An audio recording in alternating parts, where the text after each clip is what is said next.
Hello everybody. आज की इस वीडियो में मैं डिस्कस करने जा रहा हूँ CSIR नेट 2020 से कुछ और क्वेश्चंस। तो पहली प्रॉब्लम स्टीफन्स लॉ से है और दूसरी प्रॉब्लम फिर स्पेस से है, तो इन्हें मैं डिटेल में डिस्कस करूंगा।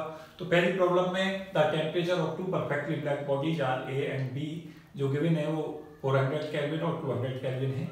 If the surface area of A is twice that of B, जो सरफेस एरिया है बॉडी ए का वो ट्वाइस है बी के मुकाबले। Calculate the ratio of total power emitted by A2 date by B is.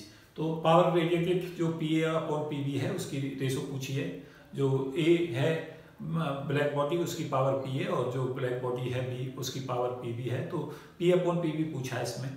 तो Stephen's law apply करें। Stephen's law कहता है कि energy per unit area per unit time जो इमिटेड होता है ब्लैक बॉडी के द्वारा वो T की पावर 4 पर निर्भर करता है, जहाँ T जो है वो टेम्परेचर है ब्लैक बॉडी का, कैपिटल T। तो ये हम energy per unit area per unit time जो है T की पावर 4 लगें, T यहाँ पे टेम्परेचर केल्विन में लेते हैं, और एनर्जी पर यूनिट टाइम जो है वो पावर होती है, एरिया को इधर ले जाए तो पावर प्रोपोर्शनल होगी एरिया और T की पावर 4 पर होगी। तो P/PB ले लें यहाँ से, वो A1/A2 और T1/T2 की पावर 4 होगा।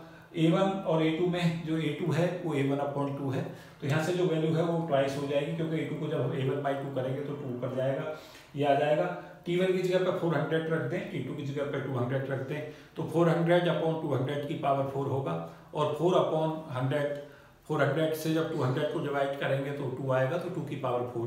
तो ये जब सोल्व करेंगे से 32 टाइम्स आ जाएगा, क्योंकि यहाँ से 16 टाइम्स आएगा और ट्वाइस यहाँ से होगा, तो ये 32 टाइम्स होगा। तो अच्छा क्वेश्चन था, पहले भी इस तरीका के क्वेश्चन आए हैं, और जो मैंने इंपॉर्टेंट टॉपिक बताए थे उनमें कहा था कि रेडिएशन से क्वेश्चन आता है, उसी टॉपिक से क्वेश्चन था। क्वेश्चन नंबर 2 जो है वो फेज स्पेस था। मैं सदा से ही कहता रहा हूँ कि फेज स्पेस हमारा एक बहुत ही महत्वपूर्ण टॉपिक है, तो वहीं से क्वेश्चन पूछा गया था। इसमें है consider a particle with total energy E moving in one dimension in a potential Vx as shown in figure.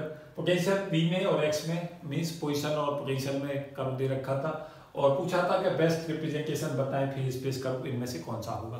तो इजी क्वेश्चन था। फेज स्पेस से लगातार क्वेश्चन आते हैं, काफी टफ तक क्वेश्चन आते हैं, लेकिन बहुत इजी क्वेश्चन में से कहूंगा। इसमें जो एनर्जी है उसे काइनेटिक एनर्जी और पोटेंशियल एनर्जी के इक्वल लिखें, तो E जो होगा वो काइनेटिक एनर्जी px²/2m होगी, और पोटेंशियल एनर्जी जो है V जो फंक्शन x का है उसके इक्वल होगी, तो ये एनर्जी होगी। इसमें ध्यान रखें कि जब V बढ़ेगा हमारा, क्योंकि एनर्जी जो होती है कंजर्वेटिव फोर्स के अंदर जब मोशन होती है, जब V x का फंक्शन होता है, पोटेंशियल एनर्जी केवल पोजीशन पर निर्भर करती है, तो फोर्स कंजर्वेटिव होता है, और कंजर्वेटिव फोर्स के अधीन जो एनर्जी है वो कंजर्व रहती है। मीन्स जब काइनेटिक एनर्जी बढ़ती है तो पोटेंशियल एनर्जी घटती है, और vice versa. Means kinetic energy जहाँ ज़्यादा होगी वहाँ पोटेंशियल एनर्जी कम होगी, और जहाँ काइनेटिक एनर्जी कम होगी वहाँ पोटेंशियल एनर्जी ज़्यादा होगी। तो यहाँ पे देखें कि जो ये काइनेटिक एनर्जी है उसमें सबसे पहले x बराबर 0 पे देख लें। यहाँ पे पोटेंशियल एनर्जी है वो काफ़ी ज़्यादा है, केवल जो काइनेटिक एनर्जी है वो केवल इतनी होगी, और काइनेटिक एनर्जी जब यहाँ कम होगी तो मोमेंटम कम आएगा। तो यहाँ पे जो कर्व है उसमें मोमेंटम की जो वैल्यू है, साथ साथ ये भी देख लें कि E-Vx इक्वल टू आता है px²/2m। तो px की वैल्यू हर पॉइंट के ऊपर जो वैल्यू होंगी वो प्लस माइनस में होंगी, तो यहाँ से हम ये भी लिख सकते हैं px² 2m और E-Vx। तो यहाँ से जब Vx हम यहाँ से यहाँ तक का ले लेंगे, एनर्जी में से घटाएंगे, तो ये वैल्यू केवल जो टोटल एनर्जी है उसमें से जब पोटेंशियल को घटा देंगे इतनी को, तो काइनेटिक एनर्जी रह जाएगी। काइनेटिक एनर्जी के कारण जो होगा वो मोमेंटम के जो होंगे वो 2 आएंगे, प्लस और माइनस, क्योंकि px²/2m की जो वैल्यू है उसमें जो E-V के इक्वल होगा वो, और E-V एक फिक्स वैल्यू क्वांटिटी आएगी जो इसके इक्वल होगी, वो काइनेटिक एनर्जी के इक्वल होगी, और काइनेटिक एनर्जी के कारण जो होगा वो px की वैल्यू पॉजिटिव और नेगेटिव आएंगी। तो यहाँ पे क्योंकि यहाँ पे काइनेटिक एनर्जी कम है तो मोमेंटम कम होगा, तो कर्व में जो मोमेंटम होगा वो पॉजिटिव और नेगेटिव होगा, दोनों तरफ इक्वल जाएगा, और कम वैल्यू इसकी ऑब्टेन होगी। जैसे जैसे x की वैल्यू यहाँ बढ़ेगी तो यहाँ पे जो V है वो कम होता जाएगा। V कम होने से जैसे जैसे इधर से चलेंगे V कम होगा तो मोमेंटम वैल्यू बढ़ती रहेगी, क्योंकि काइनेटिक एनर्जी बढ़ेगी जब V कम होगा पोटेंशियल एनर्जी, तो मोमेंटम जो है हमारा उस समय पे जैसे जैसे V हमारा घटता जाएगा तो मोमेंटम बढ़ता जाएगा। तो यहाँ पे हम देख रहे हैं कि वैल्यू यहाँ बढ़ेगी, और ये मैं ऑलरेडी बता चुका हूँ कि यहाँ से जो px की वैल्यू है वो प्लस माइनस में आएगी, तो यहाँ पे कर्व दोनों तरफ हो जाएगा। जब यहाँ पे पार्टिकल की V E के इक्वल हो जाएगी तो मोमेंटम 0 हो जाएगा, वो इस पॉइंट पर पहुंच जाएंगे।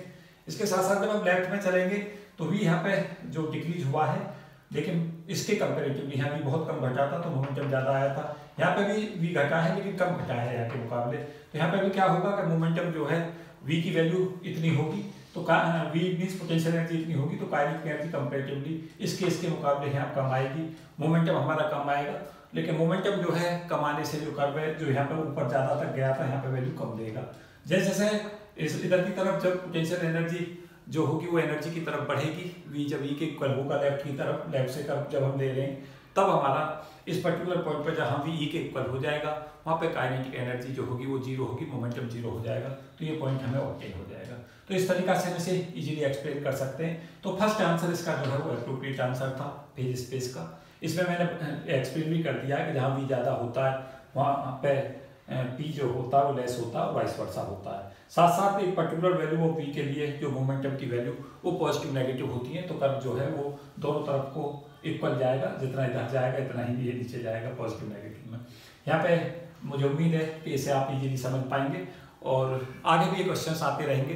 तो मुझे उम्मीद है कि ये दोनों क्वेश्चन आपने सही किए होंगे और आगे कुछ और सॉल्यूशंस मैं अपलोड करूँगा। आप बताते रहें कुछ और क्वेश्चंस जो आपसे नहीं निकले हैं, तो मैं आगे उन्हीं क्वेश्चनों को सबसे पहले अपलोड करना चाहूँगा। Thank you and best wishes for all of you. जय हिंद।